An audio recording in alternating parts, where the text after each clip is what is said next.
Unacademy. Let's crack it. Hello and welcome to let's crack UPSC CSE. My name is Prateek Nayak और आज हमारे साथ है यशार्थ शेखर, जिन्होंने रैंक 12 अचीव की है यूपीएससी सीएसई 2021 के अंदर। Congratulation Yasharth and thank you very much कि आप हमारे साथ अनअकैडमी के प्लेटफॉर्म पे जुड़े हो। बहुत सारी शुभकामनाएं आपको। How do you feel after clearing the civil service examination? First reaction आपका? सैनिटी ही चली गई थी दो मिनट के लिए, 3 मिनट के लिए. It feels like I'm on the seventh heaven, so beyond words to describe what I'm feeling right now. But still, it's a very good feeling. It's feeling that after 4 years, 6 years of studying something very earnestly, it has come to a very satisfying conclusion. So I'm very happy with that. You're very happy with that. Yatharth, आपका ये तीसरा attempt था, right? So, Yes. this was your third attempt and your optional was geography. So how has been the journey? Yes, मतलब आपने शुरू किया होगा कि पहले दो अटेम्प्ट में आप कहाँ तक पहुंचे थे और फिर फाइनली इस अटेम्प्ट में आपका रैंक 12 फाइनली हो गया। So फर्स्ट अटेम्प्ट में तो मेरा प्री भी नहीं क्लियर हुआ था, तो मैंने रियलाइज की कि I did not do enough test to clear pre. तो सेकंड में मेरा प्री बहुत अच्छे से क्लियर हुआ था, but for mains I did not write many test. So मेरा मेंस तो क्लियर हो गया, I wrote well enough to clear mains. I went to the interview, but मेरा mains cut off I think it was 944 last year and I scored around 931 marks. So मेरा 3 marks से miss हो गया। This time I wrote pre and I wrote mains as well, and I did so many tests and I was able to get a good rank, decent rank. You were able to get a good rank, और good rank वो भी top 20 के अंदर आप आ गए 12th rank के साथ। तो आप ने फर्स्ट अटेम्प्ट में तो आपका पीटी नहीं हो पाया, सेकंड अटेम्प्ट में you were able to reach still interview, but somehow mains में आपके अच्छे नंबर नहीं थे तो you could not get selected. और इस बार आप अच्छा रैंक के साथ, अच्छे मार्क्स के साथ भी आप सिलेक्ट हुए हैं। फर्स्ट अटेम्प्ट में नॉर्मली ये हो रहा है कि बहुत सारे कैंडिडेट्स होते हैं कि उनको ये लग रहा है कि पहले अटेम्प्ट में झंडा गाड़ देंगे। आप ने क्या सीखा था once you get the setback की प्रीलिम्स नहीं हो पाई? क्योंकि नॉर्मली कैंडिडेट्स फर्स्ट अटेम्प्ट के बाद इतने डिफ्यूज हो जाते हैं, हमारे बहुत सारे लर्नर्स भी है, मेरे पुराने स्टूडेंट्स भी रहे हैं, कि they get so much demotivated कि नहीं हो पा रहा है सर, क्या करें। और उसके बाद सेकंड थर्ड अटेम्प्ट तक सस्टेन करना भी उनके लिए भारी हो जाता है। तो how you are able to balance it out? Sir first attempt में नहीं हुआ था, तो फॉर द नेक्स्ट 15 डेज तो कुछ नहीं पता चलता, but after that it begins to pour down everything on you.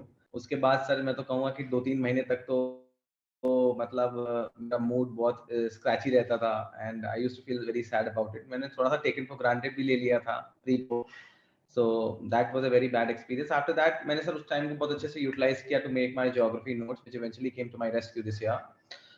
तो उसके बाद सर मैंने प्री का पढ़ना स्टार्ट किया। सर जब लास्ट ईयर नहीं हुआ तो मैंने सर प्री का भी नहीं पढ़ा था। I had 14 days to prepare for the pre. Results came on September 24th 2021 and I had not even read one book for the prelims. So 14 days में, और उसके साथ इतना बड़ा स्ट्रेस था कि इतना बड़ा मतलब एक बॉम्ब एक्सप्लोड हो गया था कि सेशन ही नहीं हुआ है, मेरे लिस्ट में नाम भी नहीं आया। So I was in a very bad phase. My mother and father, they helped me, they put me out of it, they led me to my study table कि पढ़ लो कुछ तो पढ़ लो, समथिंग होगा। फिर 4-6 दिन बाद सर कुछ मोमेंटम बना, तो मैंने केवल टेस्ट किए and revise whatever I could. उसके बाद सर बस किसी तरह से प्री अच्छा क्लियर हुआ। I have got around 120 marks in pre this year. So बस सर अब बैलेंस क्या करना है, मतलब if you have dedication towards something, तो मतलब कुछ ना कुछ आपको करके अब you'll have to push yourself. You'll have to say to yourself कि आज नहीं हुआ है, कल होगा। Now this is something which I tell myself कि 7-8 months में ही वही चीज पलट गई। I was not in the merit list in September. Now it's I think 7-8 months and now I've got this rank. So I had to work very hard. After prelims, when I gave my prelims and when I realized that my prelims had gone well, थोड़ा सा मेरा जो depression वाला phase था वो कम हो गया and I started studying and then exactly. तो आपने बहुत ही इंटरेस्टिंग एनालॉजी कनेक्ट की। एक तो पहले तो आपने फैमिली को इम्पोर्टेंस दिया कि your family was one of the major pillars for your whole journey, जहां आपको सपोर्ट मिला फादर मदर से। और दूसरा आपने कहा कि लास्ट ईयर की जो टाइम फ्रेम था बहुत ही कम था, मतलब सितंबर में आपका फाइनल सिलेक्शन का रिजल्ट नहीं आया और अक्टूबर की शायद फर्स्ट वीक में ही आपकी प्रीलिम्स एग्जाम थी, और फिर उसके बाद then you once again came back to the cycle. नहीं, बहुत बढ़िया है। आपने एक चीज बताई कि सेल्फ मोटिवेशन तो होना ही चाहिए। मेरा भी यही मानना है कि वाई यूपीएससी, अगर आप ये आंसर ढूंढ पाएंगे अपने आप के अंदर, तो automatically you will be able to get the ultimate solution as well. आपके लिए क्या फैक्टर था वाई यूपीएससी यथार्थ? सर मुझे तो यही लगता है कि मतलब इंडिया में ऐसी कोई मतलब एग्जाम है which gives you an opportunity to work in so many different मतलब सेक्टर्स में काम करने का मौका भी मिलेगा, एंड साथ ही साथ बहुत अच्छा डाइवर्सिटी मतलब भाई कल आप हेल्थ डिपार्टमेंट में काम कर रहे हो, फिर आप एजुकेशन में करोगे। Personally my favourite happens to be tourism department, so that is one particular thing. So ये सब चीजें, और it puts you in a position where भाई आप हमेशा लोग सुनते हैं कि भाई मैं होता तो मैं इसको इस तरीके से करता। This job actually puts you in a position कि आप बता सकते हो कि आप क्या करना चाहते थे, what is your vision, and you can implement it very well. So I think those were some of the reasons. Apart from that, अब थोड़ा सा मतलब मदर फादर की तरफ से भी था, और मेरा भी एक वो नहीं था कि मतलब मैं इसको नहीं करना चाहता हूँ। I always wanted to be a civil servant. So मैंने क्लास 11th में ही अपना स्ट्रीम चेंज कर लिया, I took humanities, and from then onward everything you know became part of this journey, and eventually it has come to a very satisfying conclusion, I can say. Right, very satisfying conclusion. और आपने internally ढूंढा कि आपको क्या motivate करता है। वही हमारे फ्यूचर लर्नर्स के लिए भी यही हम सजेस्ट करेंगे कि you also have this idea कि आपको क्यों करना है। यशार्थ, एक एक करके थोड़ी तैयारी के बारे में बात करते हैं, प्रीलिम्स, मेंस और ऑप्शनल और इंटरव्यू फेज के बारे में। प्रीलिम्स की तैयारी और मेंस की तैयारी आपने अलग अलग की थी या साथ में ही की थी? क्योंकि एक क्वेरी बहुत सारे लर्नर्स की ये रहती है। सर जब मैं मेरे पास टाइम था 2018 आई स्टार्टेड सीरियस प्रिपरेशन। मैं 2018 में मैं ग्रेजुएट कर गया स्टीफन से। उसके बाद मैं एलिजिबल नहीं था, आई वाज 20 बैक देन। तो सर मैंने केवल मेंस की पढ़ाई करी थी एक साल, और मेरे से गलती ये हो गई कि लास्ट के 2-3 मंथ्स में मैं उसको प्री की तरफ नहीं ले जा पाया, तो उसकी वजह से मेरा प्री भी नहीं हो पाया, because I had no guidance, no none whatsoever, कोई बताने वाला नहीं था। सो ये गलती ये हो गई सर। उसके बाद मेरी प्रिपरेशन एटलीस्ट प्री के 2-3 महीने से पहले तक तो मेंस ओरिएंटेड थी, and in the last 2-3 months it became very pre oriented. I started doing test, and क्योंकि मेरा first attempt में नहीं हुआ था, so I was very worried about prelims, so I had given around 80 tests in prelims. मैंने test practice किए थे, और सो मेरा स्कोर अच्छा आया, फिर 100 and I think 20 बना था मेरा पिछली बार भी। So I cleared prelims and I was very happy. For CSAT also I just जो टॉपिक नहीं आते थे उनके YouTube वीडियोस खोल लिए। आज SSC CGL के लिए बहुत सारे वीडियोस अवेलेबल हैं, you can use any such video। तो वहाँ और मैंने टेस्ट लगाया सर, मैंने 8-10 CSAT के टेस्ट प्रैक्टिस किए थे, तो वैसा हो गया। तो मेरी इस साल का जो सर मेरा अटेम्प्ट था, it was the shortest span of time. अब इस साल तो सर जो 14 दिन थे उसमें मैंने केवल प्री ही पढ़ा था। 6-7 महीने पहले मैं तो मेंस भी नहीं पढ़ा था, कुछ भी नहीं पढ़ा था। जनवरी में एग्जाम था, उसके बाद सीधे सितंबर का रिजल्ट आया था, तो कुछ नहीं पढ़ा था। प्री पढ़ा 14 दिन, बस टेस्ट सीरीज किया, और उसके बाद सर जो पीरियड था उसमें मैंने केवल मेंस। इस बार तो पूरी सेग्रीगेटेड पढ़ाई थी मेरी। राइट, अब क्योंकि मैं 3 अटेम्प्ट से आ रहा हूँ, तो एक्सपीरियंस अलग ही हो सकता है ना। एग्जैक्टली, तो एक्सपीरियंस मैटर्स माय फ्रेंड्स। हमारे जितने भी लर्नर्स ये सेशन को जो देख रहे हैं, एक चीज समझिए कि यशार्थ के साथ भी ये हुआ कि पहले अटेम्प्ट में उनका प्रीलिम्स नहीं हुआ, एंड सेकंड अटेम्प्ट में उन्होंने प्री को लेकर डेडिकेटेड तैयारी की, जिसका फायदा इस अटेम्प्ट में हुआ। क्योंकि रिजल्ट के बाद जो 14 डेज का गैप बचा था, उसमें शायद तक कोई भी कैंडिडेट इतना डिमोटिवेट फील हो जाएगा कि यार 99 के ऊपर आ गए थे, सांप सीढ़ी स्नेक्स एंड लेडर्स खेला करते थे बचपन में, और वहां से सांप काटता है सीधा 4 नंबर के ऊपर या 1 नंबर के ऊपर लेके आता, वैसी हालत आपकी हो गई थी। बट आपने सेकेंड अटेम्प्ट में जिस तरह से तैयारी की, और जो 2-3 महीने डेडिकेटेड दिए आपने प्रीलिम्स को लेके, जीएस को लेके, सीसेट को लेके, और आपका ह्यूमैनिटीज का बैकग्राउंड भी है, so you did not took CSAT lightly. Definitely ये एक बहुत ही इंपॉर्टेंट पॉइंट यशार्थ ने हाईलाइट किया है। इनफैक्ट जितने भी एस्पायरेंट्स है, इस बार का कट ऑफ भी अगर आपने देखा होगा 87 के आसपास गया, और मेरा ये मानना है कि सीसेट के कारण ही गया है, क्योंकि हमारे बहुत सारे ऐसे विद्यार्थी रहे हैं, लर्नर्स रहे हैं, जिनका जीएस में 100 बन रहा था, 110 बन रहा था, पर सीसेट क्लियर नहीं कर पाए। 45, 60, 55 ऐसे मार्क्स आ गए हैं। तो यशार्थ ने करीबन 10 सीसेट के टेस्ट दिए थे, और जीएस के आपने मॉक टेस्ट करीबन 80 के आसपास दिए थे, right? Sir first second attempt में तो 80 दिए थे। अब उसका ही रिजल्ट था कि जब मेरे पास टाइम कम टाइम कम था तो मुझे 10 दिन लगे थे उसी जोन में फिर से आने में, तो that help me really. Right right right. मतलब एक कहते हैं ना कि train hard and bleed less, तो मतलब नॉर्मली कोई भी ट्रेनिंग होती है, खास करके बॉक्सिंग हो गया है या रेसलिंग की ट्रेनिंग हो गई है, जहाँ थोड़ी मस्कुलाइन फाइट्स होती है, उसमें कोच बहुत बताते हैं कि train hard and bleed less, कि जब लड़ाई होगी तुम्हारी तो तब खून कम बहेगा। तो आपके साथ भी यही हुआ है कि आपने ट्रेनिंग बहुत फोकस में रखी है। टेस्ट का आपने इंपॉर्टेंस बता दिया है। दूसरा, प्रीलिम्स मेंस की साइलोज में तैयारी मतलब आपने कैसे की थी, कि ओवरलैपिंग सब्जेक्ट्स कुछ कुछ होते हैं उनको साथ में किया था, या अलग अलग करने की कोशिश की थी, या हिस्ट्री प्रीलिम्स के हिसाब से अलग से किया या मेंस के हिसाब से अलग किया, वही पॉलिटी गवर्नेंस में how you were able to manage it out? Sir जो सब्जेक्ट्स कॉमन है उनको सब जब पढ़ रहे थे मेंस के लिए, तो I used to focus on factual aspect as well very much, because मैंने रियलाइज किया कि अगर आप मेंस के लिए पढ़ रहे हो और आप प्रीलिम्स पे फैक्चुअल एस्पेक्ट्स पे फोकस करोगे तो आपका प्री भी क्लियर होगा, और साथ ही साथ जब आप उस उन चीजों को अपने मेंस के आंसर में लिखोगे and you give examples those facts as examples, तो आप अपने आंसर का वैल्यू एडिशन भी कर पाओगे, बिकॉज इन एनी केस मेरा पर्सनल बिलीफ है कि फैक्चुअल आंसर्स पे ज्यादा नंबर मिलता है as compare to theoretical answers या बहुत वेगली रिटन आंसर्स में ज्यादा कम नंबर मिलता है। तो सर मैंने इस साल ये प्रैक्टिस किया सर, मेरे GS1 में है 120 marks I think, which is more than sufficient, so I think this work really well for me. तो मैंने कहा इंटीग्रेट कर लो, जिनमें नहीं हो पाता, जो टॉपिक्स केवल प्री में हैं उनको आप थोड़ा सा उस तरीके से फैक्चुअल से रट लो, और जो सर मेंस में है तो मेरी समझ से तो इंटीग्रेट करके रखना चाहिए, बस उसको थोड़ा सा डिसइंटीग्रेट कर देना चाहिए 2-3 महीने प्री के, ताकि you are well aware of the facts, ताकि आपका पेपर जल्दी जल्दी हो जाए। मैंने सर इस साल अराउंड 100 में से 97 क्वेश्चंस किए थे, and I think my paper finish 15 minutes early, तो मैं तो बैठा हुआ था, मैं तो मेरे दिमाग में तो ये था कि वो 3 क्वेश्चन भी कर लूं कि ना करूं, 15 मिनट में यही सोच रहा था। तो राइट मैं सोच रहा था कि वो करूं कि ना करूं, और उसमें से 2 के जो मैंने गेस भी लिए थे वो मेरे सही बन जाते, लेकिन मैंने किए नहीं, कोई बात नहीं।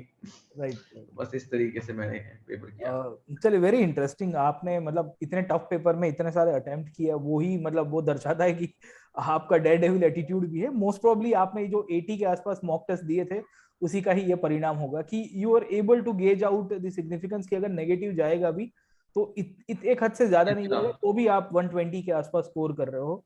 सो this thing shows your command over the subjects as well. Very well. आपने एक पॉइंट बताया, integrated preparation, but at the last moment या लास्ट 2-3 महीने में डिसइंटीग्रेट कर दो या डिवाइड कर दो, कि आखिर के 2-3 महीने हैं वो फिर प्रीलिम सेंट्रिक चले जाओ, उसमें फिर ज्यादा एनालिटिकल बनने की आवश्यकता नहीं है। दूसरी या प्लीज सर उससे ज्यादा तो मुझे लगता है कि डिसइंटीग्रेट करने के बाद टेस्ट प्रैक्टिस करना ज्यादा इम्पोर्टेंट है। राइट, बहुत इम्पोर्टेंट डिसइंटीग्रेट है करने के बाद टेस्ट प्रैक्टिस करना। अच्छा, टेस्ट में भी एक क्वेरी रहती है कि बच्चे, बहुत सारे बच्चे टेस्ट तो दे देते हैं, लर्नर्स बहुत सारे हैं जो टेस्ट देते, but they do not learn out of the test. मतलब आप एनालिसिस करते थे आफ्टर द टेस्ट, किस तरह से आपका अप्रोच रहता था टेस्ट देने के बाद? सर इस साल जब मैंने दिया था तब तो मेरा इतना एनालिसिस का टाइम ही नहीं था, तो I used to very very flimsily glance through the answers, ताकि मुझे एटलीस्ट उस क्वेश्चन का आंसर तो पता चल जाए जो मैंने नहीं गलत किया है। Last year sir I used to give at least 1.5 hours 2 hours to every test that I have written, और जो मेरा क्वेश्चन सही भी होता था मैं उसके भी एक्सप्लेनेशन पढ़ लेता था, पर थोड़ा जल्दी पढ़ लेता था, और जो गलत होते थे सर उनको बहुत डिटेल में पढ़ता था। मैंने रियलाइज किया once you have done this with at least 10-15 test, जो सक्सेसिव टेस्ट होते थे उनमें कुछ ना कुछ या उसका ऑप्शन जाता था या उसका सोल्यूशन में से कोई ऑप्शन फंस जाता था, तो you will come to gain a lot of confidence with this, that you realize कि यार हमने इतने सारे टेस्ट कर लिए हैं तो रियल प्रीलिम्स में भी कुछ ना कुछ फंस ही जाएगा। और सर फंसने वाली बात है कि not everyone knows more than 40-50 questions in prelims, so if you are able to utilize this here and there bits of information in your prelims to at least do 5-6 questions more, तो कुछ लोगों का तो 5-6 question से ही रुक जाता है, तो वो 5-6 क्वेश्चन वाला, स्पेशली मैं जनरल कैटेगरी कैंडिडेट्स की बात कर रहा हूँ क्योंकि उनको थोड़ा ज्यादा एक क्वेश्चन ज्यादा सही करना पड़ता है, तो वो उनका हो जाता है, राइट बेटर वर्क करता है। Right right. मतलब टेस्ट, उसका एनालिसिस और सॉल्यूशन को पढ़ो तो उससे एलिमिनेशन में बहुत हेल्प होगा, क्योंकि वो जो extra information, yes definitely, extra information जो गैदर करेंगे जितने भी फ्यूचर लर्नर्स भी हैं उनके लिए भी एक बहुत अच्छी एडवाइस यशार्थ ने दिया है कि the extra information will help you in the elimination and coming to the right answer. मतलब ऐसी होगा कभी कभी कि आपको एक ऑप्शन पता होगा, दूसरा नहीं होता होगा, 1 only 2 only के अंदर, डिफरेंसेस के अंदर, so that can also be worked out, right? So very interestingly Yatharth आपने प्रीलिम्स के बारे में बताया कि एक तो मॉक टेस्ट दीजिए, आपका कोई ऐसा कमजोर कड़ी था, मतलब कोई ऐसा वीक सब्जेक्ट तो आपको लग रहा था कि यार ये सब्जेक्ट मुझे दिक्कत आ रही है, ऐसा कुछ फोबिया टाइप काइंड ऑफ, काफी एक्सपीरियंस को कोई सब्जेक्ट को लेके बहुत वीकनेस, मतलब वो इंटरेस्ट ही उनका चला जाता है?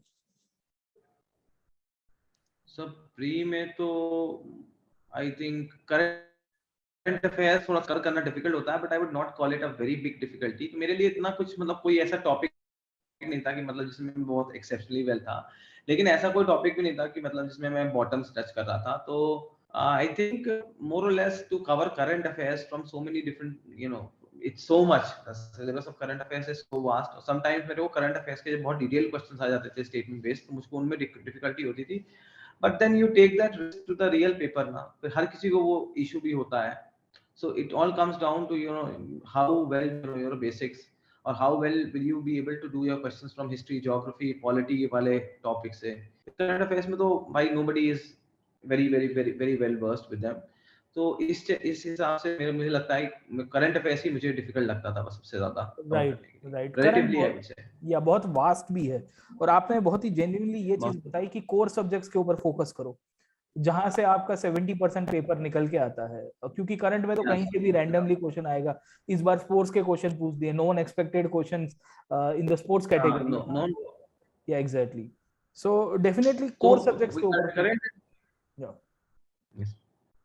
हाँ जी, हाँ जी, गो अहेड सर। हाँ जी, तो आप कोर के ऊपर बता रहे थे। कोर में भी जैसे सब्जेक्ट, जैसे ज्योग्राफी तो आपका ऑप्शनल हुआ करता था, तो ज्योग्राफी आपको डेफिनेटली हेल्प किया। How you came to this conclusion कि ज्योग्राफी ही ऑप्शनल मुझे लेना है, या you thought about some other optionals as well? So geography में कई रीजंस हैं। एक तो रीजन ये था कि मुझे हमेशा बहुत इंटरेस्टिंग लगती थी। So secondly, when I looked at the syllabus of paper 2, it looked very easy to me, very honest। और मैंने सर उसके क्वेश्चन पेपर्स देखे, आई रियलाइज कि अगर आपको थोड़ा मोड़ा नहीं भी आता है, then by little application of mind you will be able to do the paper very well. और सर थर्ड रीजन तो मुझे ये लगता है कि आई थिंक जो सोशल कमेंट्री मेरे आसपास हो रही थी कि geography is not performing well over the last few years, या नहीं कर रहा, अच्छा कर रहा है, नहीं कर रहा, उसने मेरे को कंसर्न नहीं किया, क्योंकि मैं इतने सारे टेलीग्राम ग्रुप्स का पार्ट नहीं था उस टाइम पर। Right now I am part of many Telegram groups and I am very happy, लेकिन उस टाइम पे मैं था नहीं, तो सोशल कमेंट्री से दूर था, मैं तो अपनी मतलब आइसोलेटेड प्रिपरेशन में बिजी था, तो मैंने सर उस पे ध्यान नहीं दिया। फोर्थली सर मुझको लगता है कि geography has a scope to be, you know, very high scoring. This year I think I have got 306, so I think I'm very happy with how Ravi has done for me, so I'm more than happy with that marks। Right. तो मतलब एक तो interest है, दूसरा आपने बताया कि आप सोशल मीडिया, ये सोशल ग्रुपिंग से बाहर थे, और उसके कारण you were less influenced by the, like no, बहुत अबाउट हियर अबाउट होता है कि ये सब्जेक्ट में ये प्रॉब्लम है, इसमें ये प्रॉब्लम है। वेरी इंटरेस्टिंगली यशार्थ, आपने ज्योग्राफी ऑप्शनल, और फिर आपने सेल्फ स्टडी ही की है या आपने गाइडेंस भी लिया था कहीं से?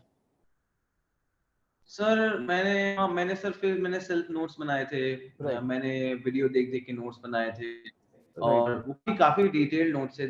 For example for every topic I made a copy and wrote very detailed notes, and then I took a test series. Last year I did not take a test series, this time I wrote around 10 tests for geography. I focused specifically on optional.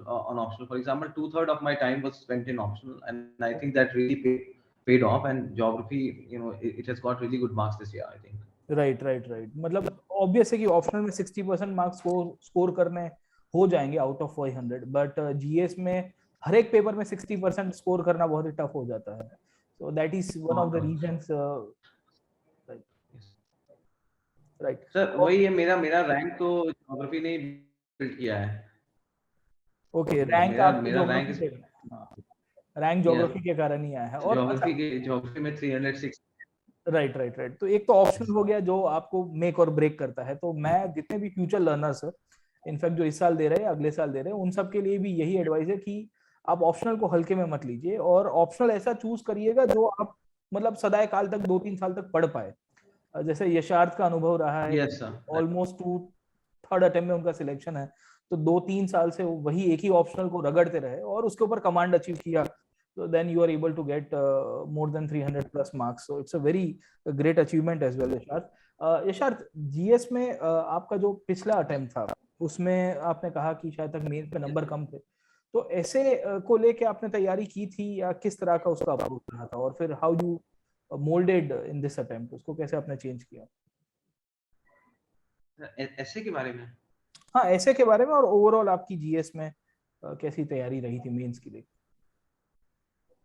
Sir last year क्या था कि sir मेरे last year total मेरा बना था 376 in GS, include excluding ऐसे, और ऐसे में मेरे 131, आई हैव गॉट इन जीएस 429, और उसमें ऐसे है 128 प्लस 128। सर मेरा तो यही था कि लास्ट ईयर आई रियलाइज कि मेरे मेरे मार्क्स पेपर 1 पेपर 2 में they were okay, they were not bad, 96 97, and then paper 3 I had 81 82, and paper 4 I had 101. So I realized that I was knocking somewhere.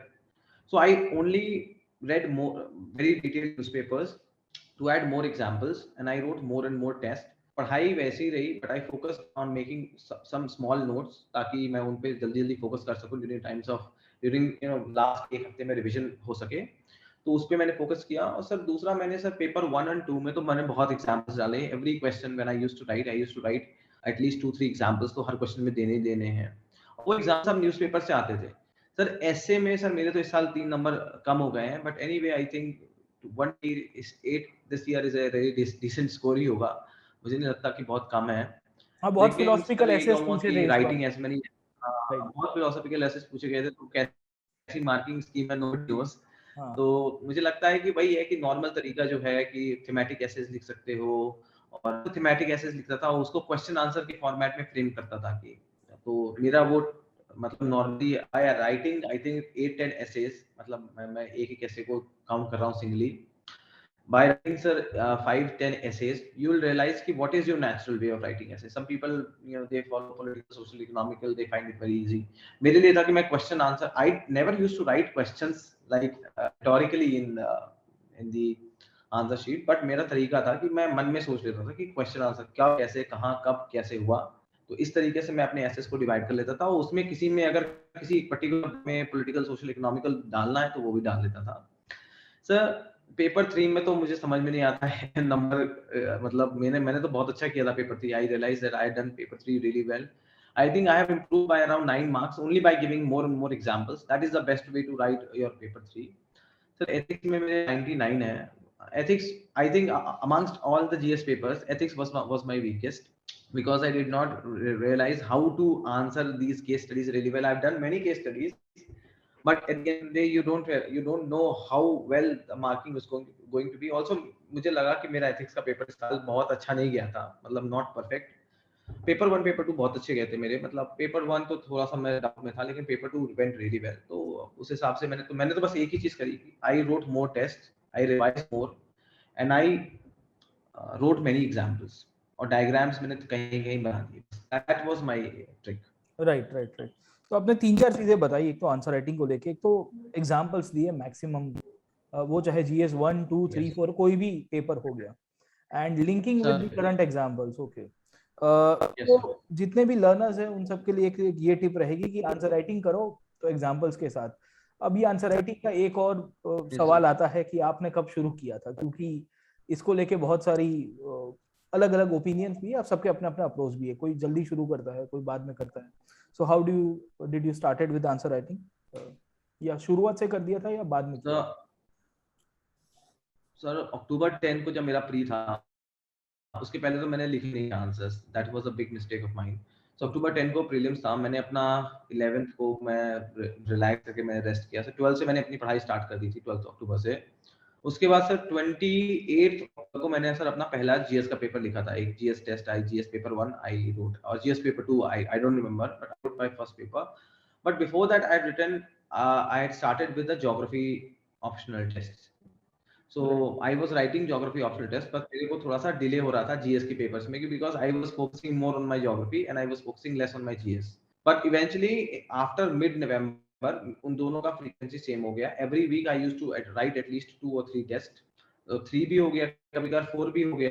तो मतलब depend करता था मन के हिसाब से कि अगर मन कर रहा है तो और टेस्ट लिख सकता हूँ, नहीं कर रहा तो और टेस्ट नहीं लिखूंगा। But I was not missing my optional test, optional test जिस दिन होते थे मैं उस दिन करता था, but for GS I could be a little lazy भाई, अगर सैटरडे को होता तो आप मंडे कर लो, मंडे को था मैंने ट्यूसडे को भी किया.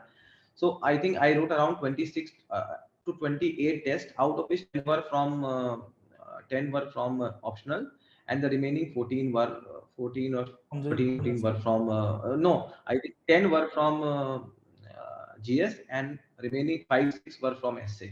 ओके ओके, मतलब आपने काफी कॉम्प्रिहेंसिव आंसर राइटिंग भी किया, पर वो आपने बताया कि एक बार प्रीलिम्स होने के बाद या उसके ट्रांजिशन में फर्स्ट अटेम्प्ट में जब आप थोड़ा कमांड हो गया उसके उसी के बाद बाद स्टार्ट किया. या उसके बाद ही, मतलब एक चीज है कि डे वन से आंसर राइटिंग तो पॉसिबल हो नहीं पाएगा क्योंकि सब्जेक्ट के ऊपर कमांड. मेरे हिसाब से हाँ, मेरे हिसाब से तो पेन से भी आप स्टार्ट कर सकते हो, पर मेरे साथ ये था ना कि अक्टूबर 10 के पहले सर मैंने 7-8 महीने जो होते हैं मैंने कुछ नहीं पढ़ा था. Right. I was simply enjoying my time. जब Okay. कोविड के सेकंड वेव आया था, हाँ, मेरे सब पोस्टपोन हो गया था, तो मैं सर कुछ नहीं पढ़ रहा था उस टाइम पे, तो मैं तो बिल्कुल ही ब्लैंक था. तो मेरे को एटलीस्ट 8-10 दिन लगे to bring everything under control कि भाई थोड़ा मोड़ा पता भी तो हो तब बिफोर आई राइट. तो somebody who has been studying it for years, जिसने प्री के लिए पढ़ा है और मेंस के लिए पढ़ा है 1 महीने पहले भी, I think he can write mains test from the day 1 onwards if he feels comfortable writing. Right. तो it depends on the candidate as well कि कितना आपने स्टडी किया है और कितना कमांड अचीव किया है सब्जेक्ट्स के ऊपर. वेरी इंटरेस्टिंगली यशार्थ, आपने एक तो ये बताया कि नोट मेकिंग एग्जांपल्स दीजिए ऐसे की, और ऑप्शनल आप बहुत ही एम्फेसाइज कर रहे हो, तो हमारे लर्नर्स के लिए भी एक यही एक टिप रहेगी आपकी तरफ से, गाइडेंस भी यही रहेगा कि प्लीज मेक श्योर कि ऑप्शनल को अच्छी तरह से करिएगा. आप पिछले साल भी आपने इंटरव्यू दिया और इस साल भी इंटरव्यू दिया, तो उसके बारे में थोड़ा एक्सपीरियंस शेयर करेंगे इंटरव्यू में, how did it went from compare to last year and this year? Sir last year का इंटरव्यू तो मुझे लगा, मतलब अब इंटरव्यू के बारे में तो मैं इतना नहीं कह सकता, it's a very unpredictable process. So I will suggest everyone to write good mains की इंटरव्यू का इफेक्ट आपके फाइनल रिजल्ट पे मिनिमम रह जाए. सर इंटरव्यू का ऐसा है कि what I am seeing this year, I think the general marks have been a little less as compare to last year. वो मुझे लग रहा है मार्क्स देख करके, अभी मेरा ये प्रिलिमिनरी व्यू है. सर लास्ट ईयर का मेरा इंटरव्यू मुझे लगा इतना अच्छा नहीं गया, दे give me 173. This year I felt my interview went really well and they give me 162. Right. तो मुझे समझ नहीं आया कि कहाँ पे नंबर कटा, and even last member even complimented me saying very good, and I thought no, my interview went really well. I was able to answer all the questions. Also, the last year's interview was more opinion based and everything. This year's interview was more factual, but even being factual, I think barring 2-3 questions, I was able to answer and strike a very good conversation with almost every member. Right. I don't know where what mistake did I do. So I think the best way is to go for 2-3 mocks and to be able to analyze how you're sitting, how you're speaking. Some people speak very fast. That was a problem with me, and so I worked on that. But after that, I think it is not in your hand how much marks you're going to get. Right. So, मतलब एक ही चीज है कि interview is quite unpredictable. Some candidates might score 180 190, और कुछ candidates आपने बताया कि आपको एक्सपेक्टेड ज्यादा था, पर ऑब्वियस था कि पैनलिस्ट को कुछ और उनको कुछ और इनसाइट चाहिए होगा आपसे. बट डेफिनेटली आपने मेंस में कमांड या मेरा तो मेंस की वजह से ही आया है. मेरा मेंस में रिटर्न में आया था 863 and then they give me 162, so it came down to around I think 1025 marks. So मेरा तो मेंस की वजह से ही प्राइमरली हुआ है लिस्ट में. अगर आप इंटरव्यू में वही मैं सजेस्ट भी करूंगा. राइट. आप इंटरव्यू में अगर आप 170 या 180 के आसपास होते तो you will be in the top 5, obviously top 10 के, मतलब आप सिंगल डिजिट के रैंक में आ जाते. Yes definitely. अब सर सोचने के लिए तो बहुत है, but right. not complaining. I'm very happy with that. Right. नहीं, वेरी इंटरेस्टिंगली यशार्थ, आपने बहुत ही अच्छी टिप दी है. इनफैक्ट ये जो फ्यूचर एस्पायरेंट्स होंगे उन सब के लिए भी एक गाइडिंग फैक्टर है कि मेंस के ऊपर कमांड हासिल करिए. जो आपके हाथ में है, जो विषय आपके हाथ में है, optional is in your hand, उसके ऊपर कमांड हासिल करिए. जनरल स्टडीज, आंसर राइटिंग और ऐसे जो एक पूरा कॉम्प्रिहेंसिव है, उसमें भी ऑप्शनल ही मेन आपका सिलेक्शन ब्रेक करेगा या मेक करेगा. यशार्थ, एक लास्ट कंक्लूडिंग नोट के रूप में, अभी 5 जून को जो प्रीलिम्स हो रहा है उसके लिए आप क्या फाइनल नोट देना चाहेंगे लर्नर्स के लिए? सर 2-3 चीजें ही हो सकती हैं क्योंकि टाइम बहुत अब कम रह गया है। मैं तो यही कहूँगा कि अभी इस टाइम पे तो फोकस करिए आप टेस्ट पे एंड रीड दोज आंसर्स। किताबों पे आप फोकस करने का इतना कोई फायदा है नहीं क्योंकि यूपीएससी के questions over the years have become so random. It's very difficult to predict कि मैं कोई क्वेश्चन को आप कोई क्वेश्चन कह सको कि ये क्वेश्चन इस बुक से डायरेक्टली आया है। अगर आता भी है तो उसको मैनिपुलेट करके इस तरीके से प्रेजेंट करते हैं that you will have to utilize your brain right then and there itself. So मैं तो ये कहूंगा कि practice more and more test. उसी इन्फॉर्मेशन को जब डिफरेंट पर्सपेक्टिव से हम देखेंगे तो हमको क्या पता है क्वेश्चन क्लियर करने को मिल जाए। सो एंड जो हम सॉल्यूशंस रीड करते हैं टेस्ट सीरीज के तो they give us a very different perspective of answer. तो आई थिंक टेस्ट सीरीज पे फोकस करना चाहिए सर। दूसरा तो अपना कूल माइंड रखना चाहिए। मैं तो सर इस बार बिना ही मेरे को कहना ही हरफन मौला होके जाना, मैं तो मस्ती में गया था सर। मतलब I had done at least 30 test या बट थोड़ा सा मैं मस्ती में गया था कि ऐसा मैंने पढ़ाई तो की नहीं है, चलो जाके दे आते हैं। But you know it not decide my future. मैं ऐसे सोच के गया था but when I started doing it and I realize कि यार विद इन 50 क्वेश्चंस में मैंने 40 क्वेश्चन तो कर लिए हैं, तो यार अच्छा चल रहा है। तो मैंने फिर धीरे-धीरे अपने आप को मेंटेन माय स्टेबिलिटी एंड मैं तो ये कहूंगा कि नंबर ऑफ इटरेशंस आप बढ़ा दीजिए जितने आप कर सकते हैं। First iteration, second iteration, third iteration. And मैं तो इतना फास्ट इटरेशन कर रहा था, मैंने टारगेट सेट कर लिया था 1 घंटे में इतने क्वेश्चंस करने ही करने हैं, या first iteration should be completed within 1 hour. I was able to complete the first iteration within 45 minutes, and after that I came to a second iteration. I think took around 20-30 minutes. उसके बाद sir मेरे around 85 questions हो गए थे, तो I was assured कि भाई नहीं करना है। उसके बाद you can go and choose कि भाई क्या है। फोर्थली मैं तो ये कहूंगा कि use your elimination techniques really well, वो रियली हेल्प करती हैं, उन पे फोकस करिए। और फिर तो after that there nothing more you can do for that. Right now I think CSAT के लिए आप कॉन्सेप्ट्स अपने प्रैक्टिस कर सकते हैं क्योंकि सीसैट के questions are they are becoming really really really tough. मुझे भी बहुत दिक्कत हुई थी इस साल, वो तो आगे 92। Last year I had 110. Last year I found the paper was easy, but this year I found the paper was really tough. So I think this time should be your time to focus on your CSAT. सारे concepts आप basic revise कर लो, formulas आप revise कर लो, आप at least 2-3 test कर लो इन 2 दिन में, so that you are thorough with the concepts in your CSAT.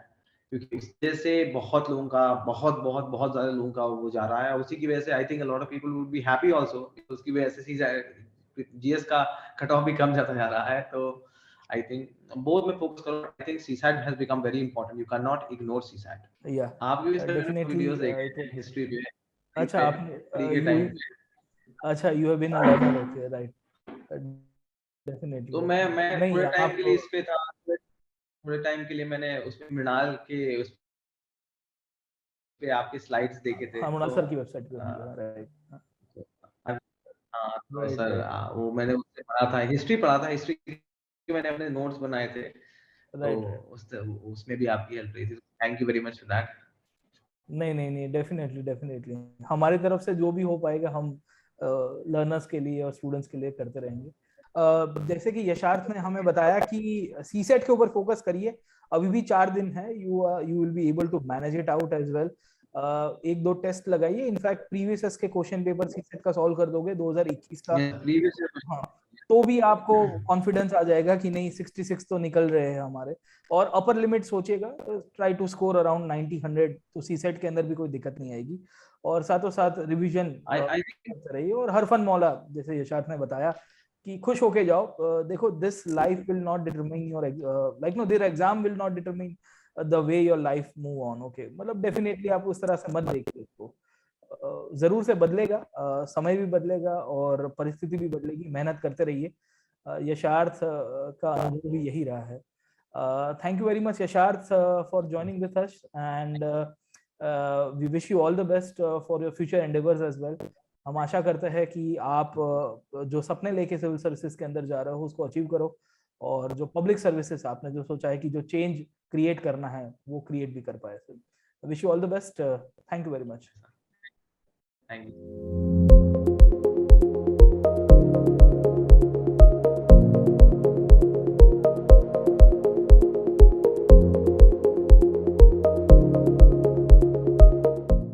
Unacademy. Let's crack it.